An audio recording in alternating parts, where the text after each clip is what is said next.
Bismillahirrahmanirrahim. Assalamualaikum warahmatullahi wabarakatuh. Saya Nida Yunia Agista dengan NIM H54012210027.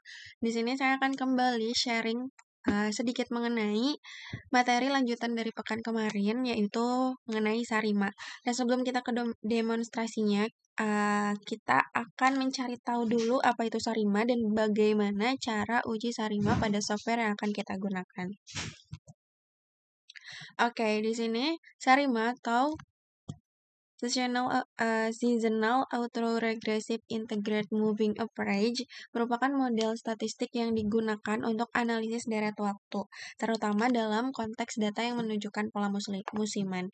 Jadi di sini pembeda antara Sarima dan Arima ini terletak pada seasonalnya, di mana Sarima ini merupakan data yang mengandung pola musiman, tetapi masih sama pada jenis data time series. Nah, terus Sarima ini digunakan untuk mengintegrasikan komponen musiman yang menangkap fluktuasi yang terjadi secara periodik. Adapun notasi Sarima hampir sama dengan Arima, karena Sarima ini merupakan turunan dari Arima, di mana notasi Arima itu terdiri dari P kecil, D kecil, dan Q kecil. Nah, Sarima ini tinggal tambahkan PDQ-nya dengan huruf besar dan juga tambah S. Dimana dengan keterangan, kalau di Arima P kecil itu sebagai jumlah atau urutan autoregresif, maka di Sarima P besar itu urutan autoregresif data musiman. Begitupun dengan Q besarnya, yaitu urutan moving average dalam pola musiman. D-nya itu sendiri sama saja seperti yang di Arima sebagai urutan atau jumlah differencing musiman. Bedanya kalau D kecil itu yang non-musimannya, kalau D besarnya itu yang musimannya.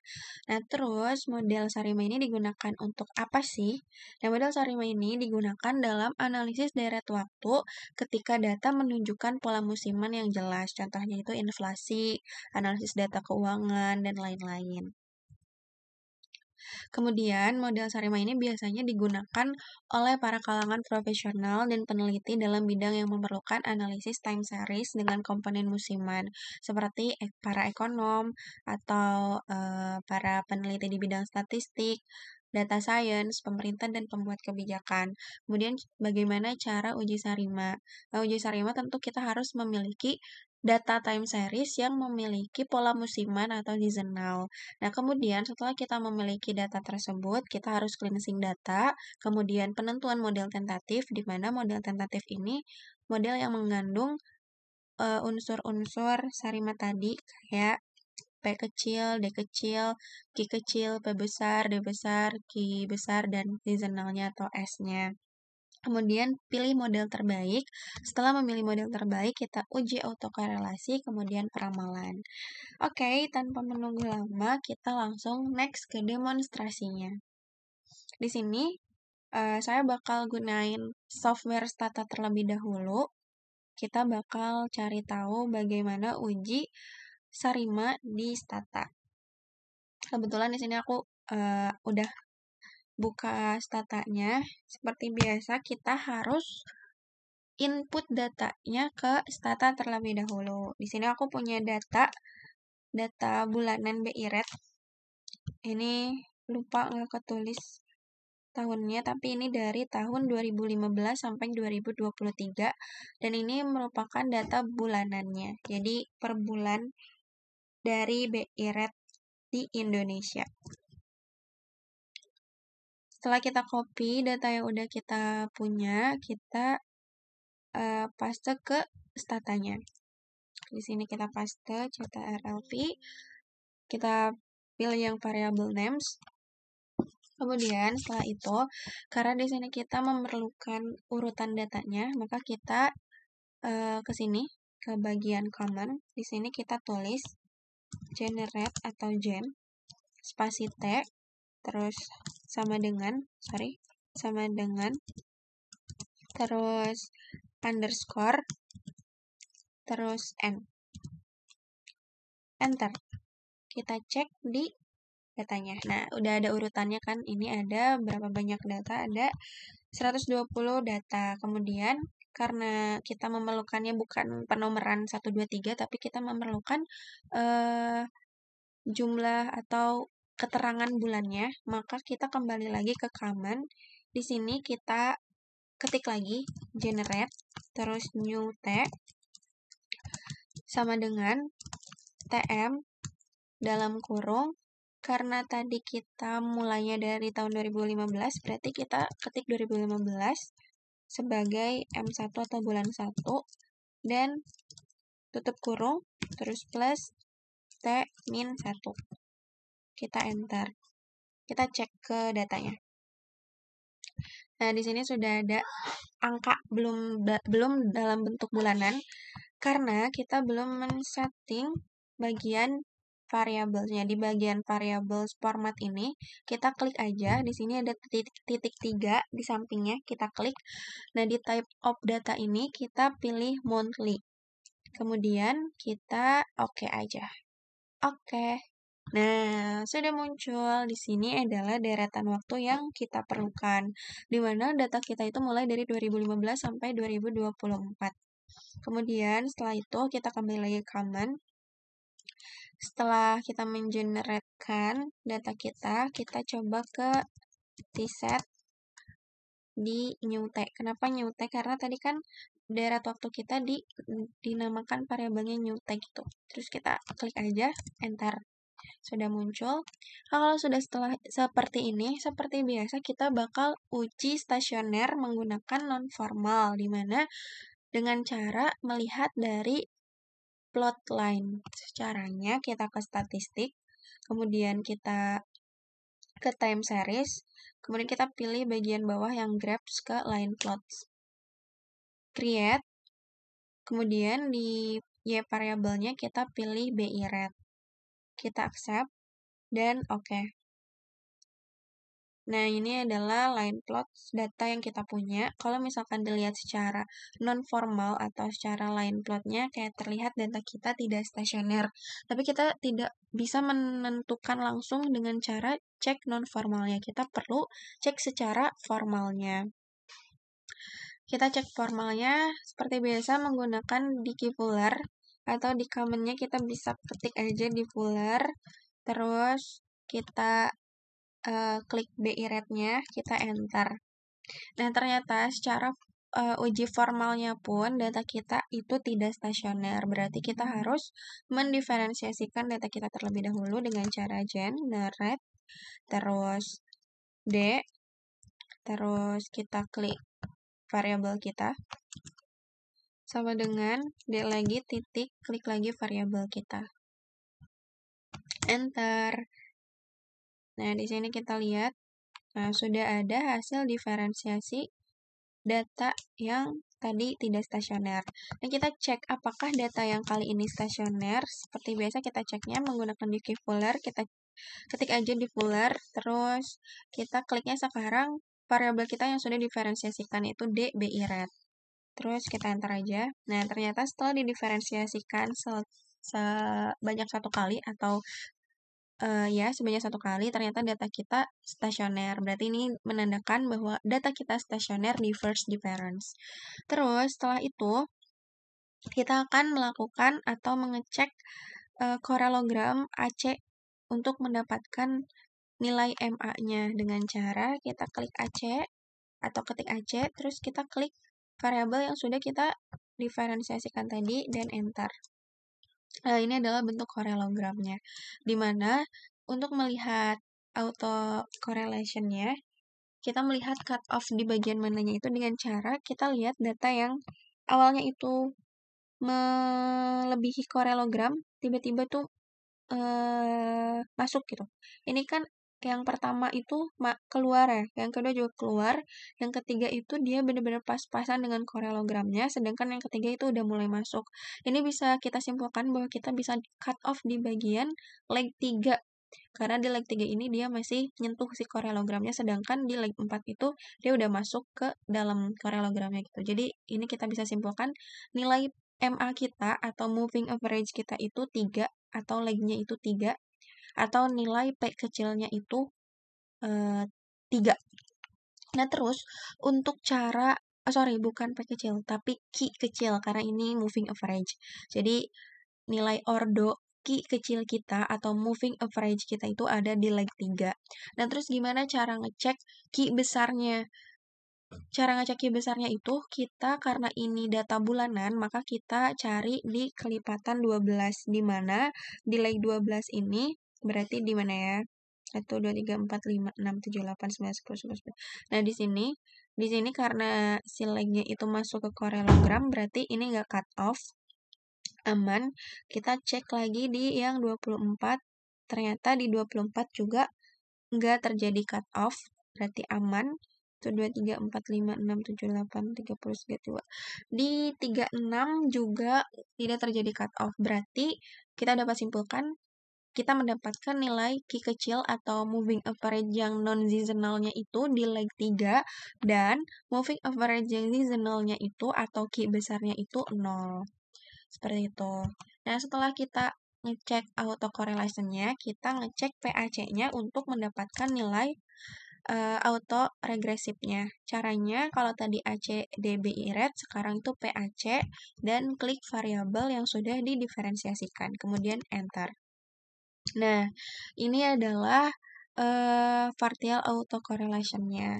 Dimana kalau tadi kita mendapatkan nilai MA itu 3, atau Q kecilnya 3 dan Q besarnya 0.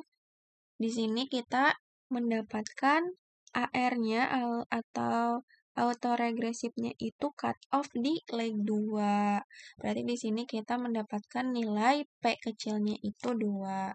Jangan lupa ya guys, kita harus ingat-ingat nilai MA tadi atau nilai Q kecil tadi, Q besar tadi, dan P kecil yang sekarang sedang kita analisis dan nanti P besar yang kita analisis juga. Karena ini cut off-nya di 2, berarti kita mempunyai nilai P kecil itu 2 atau AR-nya itu 2. Kemudian kita cari P besarnya juga karena sama seperti AC tadi, seperti kita mencari nilai MA, P kecil dan Q kecil dan Q besar. Di sini kita juga carinya di kelipatan 12. Di mana di leg 12 di sini juga tidak terjadi cut off, di leg 24 juga tidak terjadi cut off, begitupun di leg 32 juga tidak terjadi cut off. Jadi kita bisa simpulkan bahwa nilai P besar kita juga 0. Nah, karena Sarima itu memiliki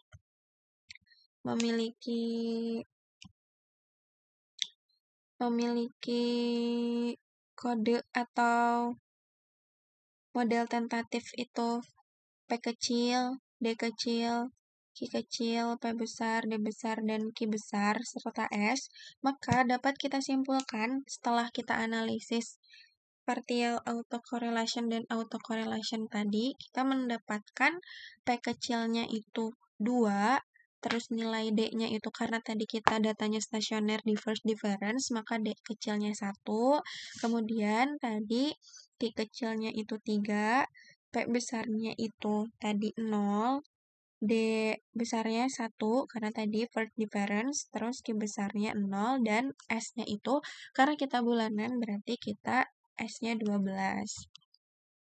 Oke, setelah kita mendapatkan model tentatif, sekarang kita pergi ke bagian statistik, kemudian kita ke time series, kemudian kita cek arimanya.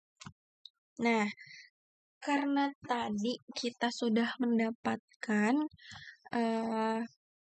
nilai PQ dan D-nya, maka kita tinggal masukin aja. Tapi sebelumnya kita isi di dependent variable ini, DBI rate.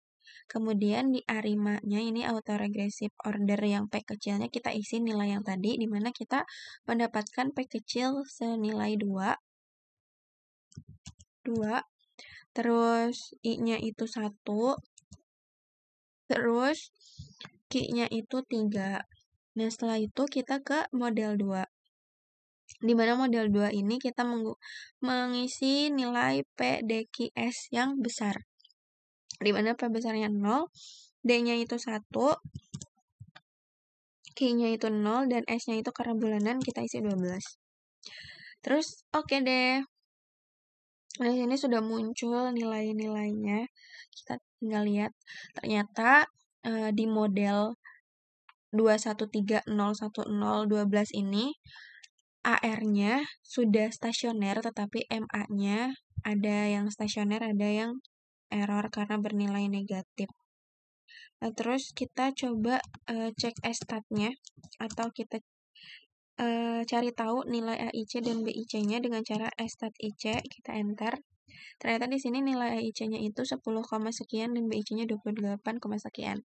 Nah, karena ini baru satu model, kita bakal mencari model lain untuk mendapatkan model terbaik. Kita coba di Arima dengan model 113011012, kita enter. Nah, ternyata di model ini, di model 113011012 ini, AR-nya sudah stasioner, MA-nya juga udah ada yang stasioner dan ada yang belum. Nah, tapi kita coba cek stat-nya. Stat-nya ternyata kalau dibandingkan dengan model sebelumnya itu lebih kecil, di mana model sebelumnya itu bernilai 10 dan 28. Di model kedua ini, IIC sama BIC-nya itu bernilai 7 sama 20. Nah, karena kita baru dua model, kita coba model yang lain. Di mana di sini aku mau coba model 112 dan 01012. Kita tinggal enter. Ternyata di model yang ini, AR-nya sudah stasioner dan MA-nya juga sudah stasioner, tapi kita coba cek stat-nya terlebih dahulu. Nah, stat-nya di sini juga lebih kecil dari model sebelumnya, di mana tadi model kedua itu 7 sama 20. Di sini model ketiga itu AIC-nya memang lebih besar, tapi BIC-nya lebih kecil. Dan AIC-nya juga tidak terlalu jauh, lebih perbandingan angkanya. Jadi dapat kita simpulkan bahwa kita mendapati model terbaik kita di Arima 112011012. Nah, setelah kita menemukan model terbaik, kita akan masuk ke bagian statistik lagi. Kemudian kita ke time series, setup and utilities, terus add observation to time series dataset. Nah, di sini kita mau cari gitu, predik atau kita memprediksi, ingin tahu BI rate di beberapa bulan setelah ini di angka berapa BI rate kita gitu. Karena tadi kita itu di 2024, kita ingin tahu deh 6 bulan ke depan di tahun 2025 kira-kira BI rate Indonesia itu berapa. Berarti di add specific number of observation-nya, kita tinggal ketik aja 6. Kemudian oke. Nah, terus kita klik bagian model terbaik kita. Tadi Arima yang 112011012, kita tinggal enter. Nah, kemudian kita cek data yang di sini. Ini belum muncul ya, tapi sudah ada estimatnya di sini di 2025 M1 sampai M6. Nah, untuk mencari angka tersebut, kita masih harus masuk ke comment-nya dulu. Kemudian kita ketik predik, terus FC, klik variabel DBI rate, kemudian koma Y dinamik dalam kurung TM dalam kurung tahun terakhir kita. Tadi 2024, terus kita ingin mengetahui 6 bulan setelahnya, berarti M6, tutup kurung. Terus enter deh. Kita cek data kita. Nah, di sini di 2025 di bulan 1 sampai 6 sudah terisi. Ternyata kalau misalkan kita prediksi di 2025 bulan 1 sampai 6 itu angka BI rate itu ada di 0,012, 0,012 di M1, 0,011 di M2, 0,10 di M3, 0,25 di M4, 0,08 di M5, dan 0,04 di M6. Nah, jadi ini adalah prediksi BI rate di 6 bulan setelah 2024 atau di 2025 bulan pertama sampai ke-6. Nah, mungkin sekian uji Sarima Bistatanya. Terima kasih. Sampai jumpa. Wassalamualaikum warahmatullahi wabarakatuh.